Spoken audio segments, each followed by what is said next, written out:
Hello, I am R K. Jha from Mahatma Gandhi Shikshan Sansthan. आज हम class 10th के लिए एक नया चैप्टर रियल नंबर्स को स्टार्ट कर रहे हैं। इस चैप्टर का ये पार्ट 1 है, एक्सरसाइज 1.1। इस चैप्टर में वैसे चैप्टर का नाम है रियल नंबर्स। तो रियल नंबर्स का मतलब क्या होता है? Collection of rational and irrational number is called real number. इसमें सबसे पहले हम नया टर्म समझेंगे, एल्गोरिथम क्या होता है। तो एल्गोरिथम का मतलब होता है कि a series of well defined step, कि हम कोई भी well series defined step use करते हैं जो हमको किसी भी प्रॉब्लम को सॉल्व करने में हेल्प करता है, उसको हम एल्गोरिथम कहते हैं। इसीलिए हम एल्गोरिथम का डेफिनेशन देंगे, या series of well defined steps which help to solve a type of problem. उसको बताएगा कि लेमा किसको कहते हैं। ये इस चैप्टर में ये एल्गोरिथम और लेमा हमको यूज करना पड़ता है। तो लेमा एक प्रूवन स्टेटमेंट होता है, जिस स्टेटमेंट के थ्रू हम किसी दूसरे स्टेटमेंट को हम प्रूव करते हैं। माने लेमा अपने आप में एक प्रूवन स्टेटमेंट है, जस्ट लाइक एक्सियम की तरह, जिसके थ्रू हम किसी दूसरे स्टेटमेंट को प्रूव करते हैं। तो ये एल्गोरिथम और ये लेमा एक्लूट सर ने दिया था। तो एक्लूट का डिवीजन एल्गोरिथम क्या है? अगर हमको पूछेगा कोई कि व्हाट इज एक्लूट डिवीजन एल्गोरिथम, तो हम जानते हैं कि किसी भी रियल नंबर्स में खासकर अगर दो या इवन दो से ज्यादा अगर नंबर्स है तो उसका एचसीएफ निकालते हैं। लेकिन उस एचसीएफ को निकालने के लिए हम डिवीजन मेथड भी यूज करते हैं, प्राइम फैक्टराइजेशन मेथड भी यूज करते हैं। लेकिन अगर सिर्फ कोई दो पॉजिटिव नंबर दिया है और अगर किसी दो पॉजिटिव नंबर्स का जो हम एचसीएफ निकालते हैं और उस दो पॉजिटिव एचसीएफ नंबर का एचसीएफ निकालने के लिए जो टेक्निक हम यूज करते हैं उसी को हम कहते हैं एक्लूट डिवीजन एल्गोरिथम। अगर आपसे क्वेश्चन पूछा जाएगा कि एक्लूट डिवीजन एल्गोरिथम क्या होता है, तो आप क्या बताएंगे कि Euclid division algorithm is a technique that is used to compute और used to find the HCF of any two positive numbers. हालांकि एक चीज और याद रखना है कि एचसीएफ का दूसरा नाम जीसीडी दे देता है, एक नया टर्म है। तो एचसीएफ का फुल फॉर्म होता है हाईएस्ट कॉमन फैक्टर और जीसीडी का होता है ग्रेटेस्ट कॉमन डिवाइडर। ठीक है, तो हम ये कह सकते हैं, इसीलिए एक्लूट डिवीजन एल्गोरिथम एक टेक्निक होता है जिसके थ्रू हम किसी भी दो नंबर का एचसीएफ या जीसीडी कंप्यूट करते हैं। ठीक है, अब एक्लूट डिवीजन लेमा क्या होता है? तो देखिए, एक्लूट डिवीजन लेमा में अगर आपको हम आते हैं यहाँ पर आपको समझाते हैं, तो अगर इसमें आएगा कि सपोज कीजिए कि हमने आपको दो नंबर दिया, सपोज कीजिए कि हम 8 दिए और 17 दिए। तो अगर आपको इस दोनों में एक नंबर बड़ा होगा, एक छोटा नंबर होगा, तो जो छोटा नंबर है उस छोटा नंबर से आप बड़ा नंबर में डिवाइड करो। जैसे 8 से अगर हम 17 को डिवाइड करेंगे तो 8 2 जा 16 होगा, ये 1 हो गया। तो जिस नंबर में हम डिवाइड करते हैं उसको हम कहते हैं डिविडेंड। क्या बोलते हैं इसको? डिविडेंड, जिसको हम सिंबल ए देंगे। और जिस नंबर से आप डिवाइड करते हैं इसको हम डिवाइडर कहते हैं, डिवाइडर को हम बी देते हैं। अब तो क्लियर है कि अगर आपके पास दो रियल नंबर्स हो ए और बी, जहां ए डिविडेंड है और बी डिवाइडर है, यानी अगर हम ए में बी से डिवाइड करते हैं तो निश्चित है कि कुछ ना कुछ क्वोशिएंट मिलेगा, साथ साथ कुछ रिमाइंडर भी मिल सकता है, रिमाइंडर इवन 0 भी मिल सकता है। एक चीज और कि अगर मैं इसी को 8 से 17 को डिवाइड कर दे और 8 1 जा 8 लिख दिया मैंने, तो ये 9 आ गया। तो आप भी जानते हो कि ये डिवीजन गलत है और ये डिवीजन सही है। तो हम पहले से भी जानते हैं, क्लास 6-7 में भी हम जानते थे कि dividend is equal to divider into quotient plus remainder होता है। आप देखिए कि अगर 8 इंटू 1 8 में 9 जोड़ेंगे तो 17 आ जाता है। ये डिवीजन गलत है। अगर ये डिवीजन गलत भी है तब भी ये इस नियम को पूरा करता है कि dividend is equal to divider into quotient plus remainder. लेकिन अगर ये नियम पूरा भी करता है तो इस नियम को पूरा करने के बाद क्या आता है कि रिमाइंडर जो है आपका वो डिवाइडर से क्या बड़ा है। अगर dividend is equal to divisor into quotient plus remainder हो और रिमाइंडर अगर डिवाइजर से बड़ा हो और इवन अगर वो डिविडेंड बराबर divisor into quotient plus remainder हो तो गलत माना जाता है, क्योंकि नियम है जो रिमाइंडर जो होगा वो हमेशा डिवाइजर से छोटा होगा। कितना छोटा हो सकता है? 0 भी हो सकता है, 0 से बड़ा भी हो सकता है, बट बी मतलब डिवाइजर से छोटा होगा। तो यहां पर क्लियर है कि जब मेरे पास कोई दो नंबर होता है ए और बी से जब हम ए को डिवाइड करते हैं तो कुछ ना कुछ क्वोशिएंट या रिमाइंडर तो मिलता है, जहां रिमाइंडर बी से छोटा होता है, 0 भी हो सकता है या 0 से बड़ा भी हो सकता है। इसी चीज को एक्लूट सर ने अपना एक डिवीजन लेमा दिए थे और इस लेमा में स्टेटमेंट बनाता है, ये बहुत इंपॉर्टेंट है, आपको पूछा जाएगा एग्जाम में, पूछा जा सकता है कि व्हाट इज एक्लूट डिवीजन लेमा। कि एक्लूट डिवीजन लेमा है क्या? तो हम बताएंगे कि for any two given positive integers, कि अगर मेरे पास कोई दो पॉजिटिव इंटीजर्स ए और बी है, जैसे मैंने ए लिया था और बी लिया था, तो वहां पर और यूनिक होल नंबर क्यू और आर मिलता है, जहां रिलेशन क्या होता है कि डिविडेंड बराबर divisor into quotient plus remainder, मतलब ए जो होगा वो b into q plus r होगा, जहां आर जो होगा वो या तो 0 होगा या 0 से बड़ा होगा, लेकिन बी का मतलब डिवाइजर से छोटा होगा। इसी को हम एक्लूट डिवीजन लेमा कहते हैं। तो इसी को हम एक्सप्रेस करते हैं कि according to Euclid division lemma for any two given positive numbers A and B there exist two unique whole number Q and R such that A is equal to B Q plus R, जहां R जो होगा या तो 0 होगा या 0 से बड़ा होगा, बट बी से छोटा होगा। तो ए क्या है? डिविडेंड, बी क्या है? डिवाइजर, क्यू क्या है? क्वोशिएंट, आर क्या है? रिमाइंडर। इसीलिए हम इसको समझने के लिए लिख सकते हैं कि डिविडेंड इज इक्वल टू, यही ए हुआ कि dividend is equal to divisor into quotient plus remainder, जहां रिमाइंडर जो होगा वो डिवाइजर से हमेशा क्या? छोटा होगा। इसी को हम एक्लूट डिवीजन लेमा कहते हैं। क्लियर? और एल्गोरिथम क्या होगा? तो डिवीजन एल्गोरिथम से हम किसी भी दो पॉजिटिव इंटीजर्स का हम एचसीएफ कंप्यूट करते हैं, एक टेक्निक बना हुआ है। क्लियर? तो आप अभी इस वीडियो के माध्यम से एल्गोरिथम समझे, लेमा समझे, एक्लूट डिवीजन लेमा क्या होता है, एक्लूट डिवीजन एल्गोरिथम क्या होता है। अब इन बातों को समझने के बाद अब हम आते हैं, अब इसमें क्या करना रहता है। अभी जैसे आपने अभी स्टेप समझा, अब इसमें क्वेश्चन देता है कि जैसे एक्सरसाइज 1.1 का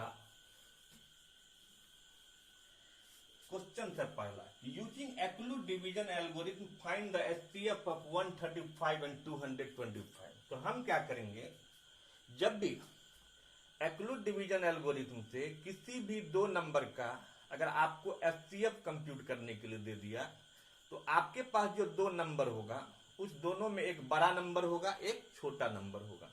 तो आप छोटा नंबर वाला से क्या करेंगे, बड़े नंबर को डिवाइड करेंगे। क्लियर? और आप तब तक डिवाइड करते जाएंगे जब तक रिमाइंडर डिवाइजर से यानी बी से छोटा ना हो जाए। तो देखिए अभी मैंने क्वेश्चन लिखा, पहला क्वेश्चन है कि using Euclid division algorithm find the HCF of 135 and 225। हाँ, अगर इसी में 3 दे दे तो फिर 3 नंबर का एचसीएफ हम एक्लूट डिवीजन एल्गोरिथम से नहीं करेंगे, 2 नंबर से ही जनरली हम यूज करते हैं। तो सबसे पहले हम क्या किए, जो बड़ा नंबर था उसको हमने ए मान लिया, जो छोटा नंबर था बी मान लिया। तो छोटा नंबर से बड़ा नंबर में डिवाइड किया और ये डिवाइड करते गए हम, जैसे पहले 135 1 जा 135 90 रिमाइंडर बचा। और इसमें क्या होता है एचसीएफ में, आप तब तक डिवाइड करोगे जब तक कि आपको रिमाइंडर 0 ना मिल जाए। अब ये 90 रिमाइंडर मिला, तो इससे पहले क्या था डिवाइजर 135, फिर 135 यहाँ ले आए। अब 90 से 135 को हम डिवाइड किए तो 91 जा 90 45 आ गया, फिर ये 90 यहाँ आ गया तो 45 2 जा 90 आ गया। ये हम इसको रफ में डिवाइड कर लिए। अब डिवाइड करने के बाद हमने इसको फिर यहाँ लिख लिया कि 235 क्या हुआ, 235 is equal to 135 into 1 plus 90 लिख दिए। फिर लिखेंगे 135 is equal to 90 into 1 plus 45। फिर लिखेंगे 90 is equal to 45 into 2 plus क्या 0। इस तरह से आप तब तक किए जब तक कि ये 0 रिमाइंडर ना आ गया। और रिमाइंडर 0 आने के बाद हमने क्या किया कि अगर लास्ट रिमाइंडर 0 है तो 0 से ठीक पहले क्या है रिमाइंडर 45, और 0 से ठीक पहले का जो रिमाइंडर होता है वही लास्ट डिवाइजर होता है जो डिवीजन को कंप्लीट करता है। और 0 से ठीक पहले का जो रिमाइंडर होता है वही चूंकि लास्ट डिवाइजर होता है और लास्ट डिवाइजर ही एचसीएफ कहलाता है।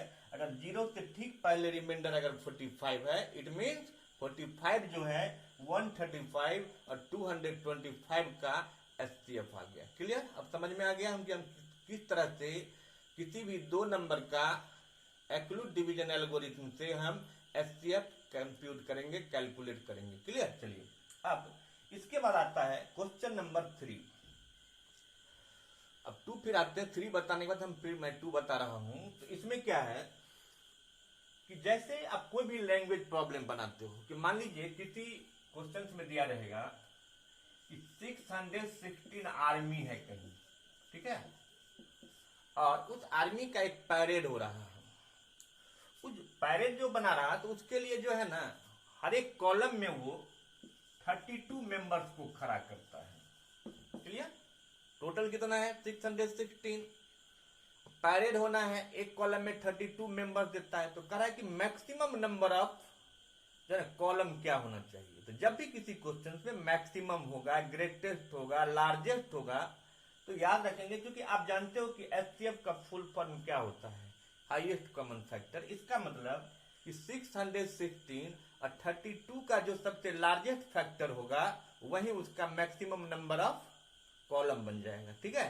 तो हम क्या करेंगे, तो इस क्वेश्चन में क्या फाइंड द मैक्सिमम नंबर, तो हम इस दोनों का एचसीएफ निकाल दिए। तो 32 का और 616 का हमने एचसीएफ निकाला तो एचसीएफ हमको 8 मिला। इसका मतलब मैक्सिमम नंबर ऑफ कॉलम जो होगा वो 8 हो जाएगा। इस तरह से 8 कॉलम्स में सारे जो है वो बराबर बराबर एडजस्ट हो जाएंगे और उसका पैरेड हो जाएगा। क्लियर? तो इस तरह से क्वेश्चन नंबर 1 और क्वेश्चन नंबर 3 समझ गए। अब आते हैं अगला क्वेश्चन है कि कोई क्वेश्चन नंबर 2 है। अब ये क्वेश्चन नंबर 2 दिया है कि सो डैट, मैं लिख रहा हूं कि सो डैट एवरी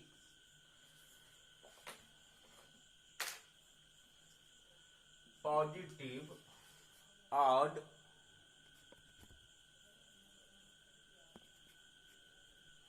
तो मैंने क्वेश्चन नंबर 2 क्या लिखा है कि so that every positive odd integers lie in the form of 6q plus 1, 6q plus 3, 6q plus 5 for some integers q है। अब यह क्या है और तो इस तरह के जब भी क्वेश्चन होगा तो आप लिखोगे, जैसे हम इसका सॉल्यूशन बना रहे हैं तो सॉल्यूशन में लिखेंगे कि let a b any positive integer. इसको हमने मान लिया पॉजिटिव इंटीजर ए। अब यहाँ Q का कोफिशिएंट जो होता है वो B होता है। Q का कोफिशिएंट B होता है। तो यहाँ Q का कोफिशिएंट क्या है 6। इट मीन्स B का वैल्यू यहाँ 6 हो गया। देन आप लिखोगे बाय एक्लूड डिवीजन लेमा क्या होता है A is equal to BQ plus R। क्या होना चाहिए A is equal to BQ plus R, where R जो होगा वो 0 या 0 से बड़ा होगा बट ये B से छोटा होगा। ये लिख दोगे, ये कॉमन लिखना है आपको सब में। ये तो आपने मान लिया है डिविडेंड कुछ भी है। तो अब बताओ डिवाइजर क्या है, B क्या है 6। और हम जानते हैं कि अगर डिवाइजर 6 बना तो रिमाइंडर हमेशा जो होता है वो B से छोटा होता है। तो B क्या है 6, तो रिमाइंडर क्या होगा 6 से छोटा, 0 या 0 से बड़ा। इसलिए हम लिखेंगे A is equal to 6Q plus R, where अब R अगर यहाँ B 6 हो गया तो R क्या होगा 0 1 2 3 4 5, बस 5 तक ही होगा क्योंकि B से छोटा होता है। अब क्वेश्चन क्या है ऑड। तो आपके पास जितने भी रिमाइंडर हैं उस रिमाइंडर में आप देखो 0, 2 और 4 क्या है, इवन नंबर है। 1, 3 और 5 क्या, ऑड नंबर है। अब अगर हम यहाँ क्वेश्चन कर रहा है ऑड इंटीजर, तो ऑड अगर दिया रहेगा तो ऑड रिमाइंडर लेना है, क्लियर। तो a is equal to 6q plus क्या लेंगे आप 1, a is equal to 6q plus 3, a is equal to 6q plus 5। अगर हम ऑड कर रहा है तो हमने क्या लिया 1, 2, 3, तो ऑड लेने से किस फॉर्म में ये a आ गया, 6q प्लस 1 के फॉर्म में, 6q प्लस 3 के फॉर्म में, 6q प्लस 5 के फॉर्म में। अब एक चीज आप बताओ, अगर मैं इसी क्वेश्चन को चेंज कर दूं, एक नया क्वेश्चन से बना दूं, अब यहाँ ऑड के बदले इवन कर दूं, तो ये क्वेश्चन क्या बन जाएगा, a is equal to 6q plus 0, यानी a is equal to 6q बन जाएगा। फिर दूसरा क्या बनेगा, a is equal to 6q plus 2 बन जाएगा, फिर a is equal to 6q plus 4 बन जाएगा। यहाँ दो क्वेश्चन बन गया। ऑड और इवन पर आपको ध्यान रखना है। अगर ऑड होगा इतना तो कॉमन करना है, आप समझ गए, तो सारा रिमाइंडर आप निकाल लोगे। क्वेश्चन में अगर ऑड रहेगा तो ऑड वाला डाल देना है, इवन रहेगा तो इवन वाला डाल देना है, क्लियर। तो इस तरह से आप क्वेश्चन नंबर 2 बना सकते हो, ठीक है। तो question number 1, question number 2, question number 3 ये समझ में आ गया। अब चलते हैं क्वेश्चन नंबर 4 और क्वेश्चन नंबर 5 है। फिर कह रहा है क्वेश्चन 4 में दिया है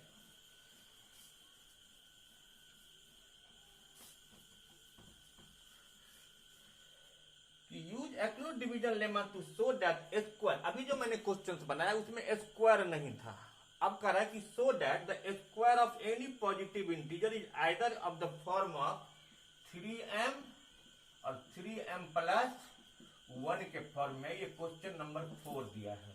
एक चीज और, क्वेश्चन नंबर 2 में मैंने क्या कहा, ऑड है ऑड रिमाइंडर लेना है, इवन है इवन रिमाइंडर हो, और अगर कुछ ना दिया हो, ना ऑड हो ना इवन हो, तो क्या करेंगे। अगर यही क्वेश्चन रहता 2 तो किस फॉर्म में लाइक करता, अगर ऑड इवन नहीं रहता तो 6q प्लस 1, 6q मतलब ऑड इवन सबको बारी बारी से लिख दोगे। अगर ऑड इवन कुछ नहीं रहता तो 6q plus 1, 6q plus 2, 6q plus 3, 6q plus 4, 6q plus 5। Odd even कर दिया तो आप छांट के ले लोगे, क्लियर। तो चलते हैं, अब स्क्वायर करने से लाना है और m दे दिया है तो सिंपल है। फिर हम इसको बनाएंगे कि let a b any positive integers, लिख दिया। Then by Euclid's division algorithm ये क्या होना चाहिए, bq प्लस r, जहां ये r जो होगा वो 0 या 0 से बड़ा बट b से छोटा होगा। अब बताइए m ही है, लेटर पर नहीं जाना है। m का कोफिशिएंट क्या है 3, इसका मतलब b हो गया 3, क्लियर। तो अब लिख देंगे then a is equal to 3q plus r। अब आप बताइए अगर b 3 हो गया तो रिमाइंडर क्या होना चाहिए 0, 1, 2, वेयर r 0, 1 और 2, बस हो गया। इसमें ऑड इवन कुछ नहीं लिखा है, इसका मतलब बारी बारी से हमको पहले रिमाइंडर को डालना है। अब हम इसको लिखेंगे केस 1 में, तो a is equal to 3q plus 0, तो a is equal to 3q लिख दिया। क्वेश्चन में स्क्वायर, तो क्वेश्चन नंबर 2 बनाए थे तो उसमें स्क्वायर नहीं किए थे, सीधा रिमाइंडर पुट किए थे। क्यों, क्योंकि उसमें स्क्वायर नहीं था। बट क्वेश्चन नंबर 4 में आए तो क्या है, स्क्वायर कर दिया। तो कुछ नहीं, आप पहले रिमाइंडर पुट कर दो, अब स्क्वायर करो, फिर लिखो on squaring both side a square is equal to 3q का स्क्वायर कर दिया। तो a square is equal to क्या हो जाएगा 9q स्क्वायर। अब किस फॉर्म में लाना था 3m के फॉर्म में, तो आप इसको लिख दो 9q स्क्वायर को आप लिख दो 3 इंटू 3q स्क्वायर तो लिख सकते हैं। अब लाना है 3m के फॉर्म में, जहां पर मेरे पास 3 आ चुका है और इसको हम क्या करेंगे m मान लेते हैं। तो लिखेंगे लेट 3q स्क्वायर बराबर m हो गया, देन a स्क्वायर बराबर क्या हो गया 3m। तो स्क्वायर करने से क्या आ गया, किस फॉर्म में आ गया 3m प्लस 1 के फॉर्म में। अब चलते हैं, अब केस 2 में आइए। अब 0 आप ले चुके हो, अब किसका बारी है 1 का बारी है, क्योंकि ऑड इवन तो दिया नहीं है, तो a is equal to 3q plus 1 ले लिया, रिमाइंडर पुट किया। फिर क्या करेंगे, हम इसको स्क्वायर करेंगे। अब लिखेंगे ऑन स्क्वायरिंग बोथ साइड। एक चीज याद रखना है कि रिमाइंडर पुट करने के बाद स्क्वायर करना है। तो ये a स्क्वायर बराबर 3q प्लस 1 का स्क्वायर, तो a square a plus b का होल स्क्वायर कर दीजिए, 9q square plus 2ab that is 6q plus 1 आ गया। अब किस फॉर्म में लाना है, 3m प्लस 1। आप ध्यान दो, यहाँ प्लस 1 आ चुका है आपको, इतना में से आप बस 3 निकाल लो। अगर हम इसमें से 3 निकाल लेंगे तो क्या बचेगा, 3q square plus 2q plus 1 आ गया। एक चीज कोई आपसे क्वेश्चन कर सकता है कि इसका फैक्टर तो 3q होगा, तो भाई मैं इसको फैक्टराइज नहीं करने जा रहा, हम इसमें से 3 इस फॉर्म में हम लाने जा रहे हैं, इसीलिए बस 3 लोगे, 3q स्क्वायर नहीं लेना है। अब ये a स्क्वायर बराबर क्या हो जाएगा 3, और इसको क्या करेंगे हम, इतने को अब m मान लेंगे, तो क्या बन जाएगा, तो 3m प्लस 1। इस तरह से एक स्क्वायर किए तो क्या आ गया 3m प्लस 1। तो आपका क्वेश्चन बस 2 ही दिया था, आपके मन में अब आता होगा कि 2 बचिए गया, तो बच गया तो बच गया, क्योंकि आपका काम 2 ही मांग रहा था, 3m प्लस 1 और 3m 2। अब ये बच गया तो इससे हमको काम करने की जरूरत नहीं, जितना जो क्वेश्चन मांग रहा था उतना मैंने कर दिया। क्लियर। अब चलते हैं, तो अब देखें कि दूसरा क्वेश्चन में क्या था, ऑड इवन था, चौथा क्वेश्चन में क्या था, स्क्वायर था। अब ऐसा भी हो सकता है कि दे दे क्यूब करो तब भी क्वेश्चन बन सकता है। पांचवा क्वेश्चन है, देखिए अब पांचवा क्वेश्चन में है, फिर ये क्वेश्चन 5 है और इसको लाना है 9m प्लस 1, 9m प्लस 8। अब इसको मैं सबसे पहले आपके शंका को मिटा दूं कि बच्चा ये सोचता है भाई यहाँ तो 0 है, यहाँ 1 है, 2 3 4 5 6 7 8 नहीं लिया, 7 नहीं लिया, सीधा क्या 8 लिया। ऐसा दिमाग से निकाल देना है, ये 0 ही लिया होगा, तो 0 का क्यूब क्या था 0, 1 लिया है तो 1 का क्यूब 1 आया है, 2 लिया है तो 2 का क्यूब 8 हुआ। तो दिमाग में ये नहीं रखिएगा कि 0 1 सीधा 8 ले लेते हैं, 8 ले लोगे तो 8 का क्यूब 512 हो जाएगा। समझ में आ रहा है ना आपको, इसीलिए आपको बस हमेशा स्टेप बाय स्टेप चलना। चलते हैं, फिर हम इसको बनाएंगे कैसे, फिर लिखेंगे जब इसका सोल्यूशन बनाएंगे तो let a b any positive integers लिख दिए, then a is equal to क्या 9q प्लस r होना चाहिए, क्योंकि कोफिशिएंट 9 है। अब सीधा लिख दोगे, अगर 9 कोफिशिएंट बना q का, इसका मतलब b 9 बना तो रिमाइंडर क्या सब होगा 0 1 2 से लेके कहां तक 8 तक होगा। और इसमें ऑड इवन इसमें भी नहीं दिया है, इसीलिए आपको बारी बारी से करना है। 3 है, देखिए आप 3 केस में चलोगे। अब चलते हैं हम केस 1 बनाते हैं, case 1 a is equal to 9q, remainder कितना लोगे आप 0। अब 0 जोड़ दिए तो a is equal to 9q आ गया, रिमाइंडर डाले। अभी आपने देखा था प्रीवियस क्वेश्चन में रिमाइंडर डाल के मैंने स्क्वायर किया था, अब रिमाइंडर डाल दिए, फिर अब इसको क्यूब करो, तो ऑन क्यूबिंग बोथ साइड लिख देंगे।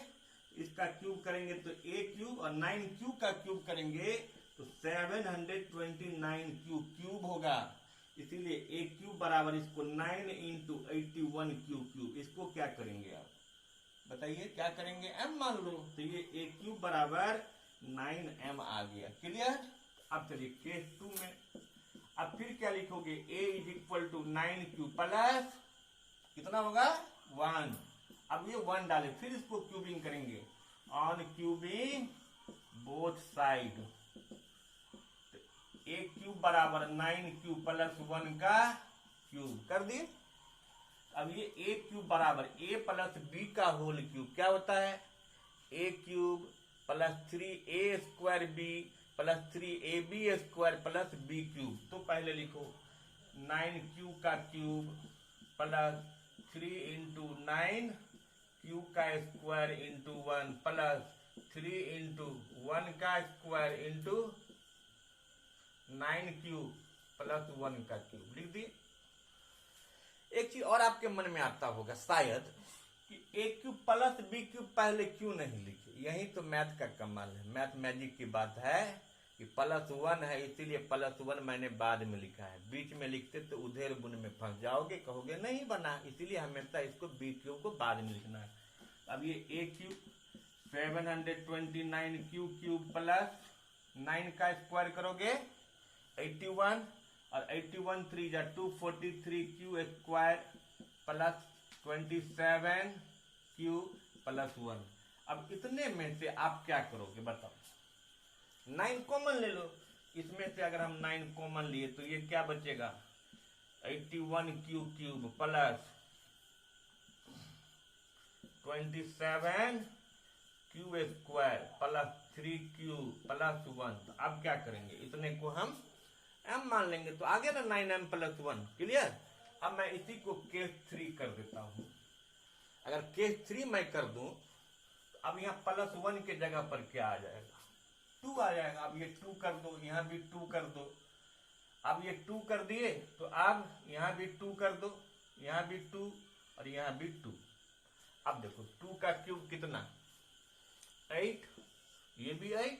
अब इसको अगर हम चेक करेंगे तो 729 क्यूब और कितना हो जाएगा ये 9 3 जा 9 का पहले आप स्क्वायर किया 81 को 3 से मल्टीप्लाई किए तो 243 को फिर आपने डबल किया तो कितना आ जाएगा 486। तो यहाँ लिखेंगे हम 486 क्यू स्क्वायर और इसको लिखेंगे तो 2 का स्क्वायर 4 3 12 में 108 क्यू। क्लियर प्लस 8 आ गया।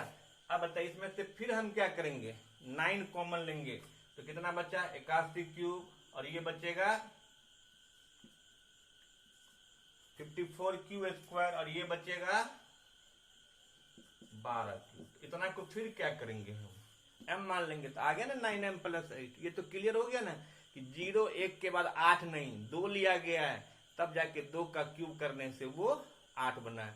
तो इस तरह से आप इस चैप्टर में इस वीडियो के माध्यम से क्या समझे कि एल्गोरिथम क्या होता है, उसका फिर लेमा क्या होता है, एक्लूड डिवीजन एल्गोरिथम क्या होता है, एक्लूड डिवीजन लेमा क्या होता है। फिर हम किसी भी नंबर को किसी फॉर्म में स्क्वायर करने से, क्यूब करने से, इवन किसी भी लैंग्वेज प्रॉब्लम में मैक्सिमम होगा तो उसमें HCF निकालना है। क्लियर। तो इतनी बातों को हमने देखा है तो आप इसको देख के इसको फिर बनाएंगे। लेकिन एक बात मैं आपसे रिक्वेस्ट करूंगा कि आप पूरा वीडियो देखेंगे तब आपको समझ में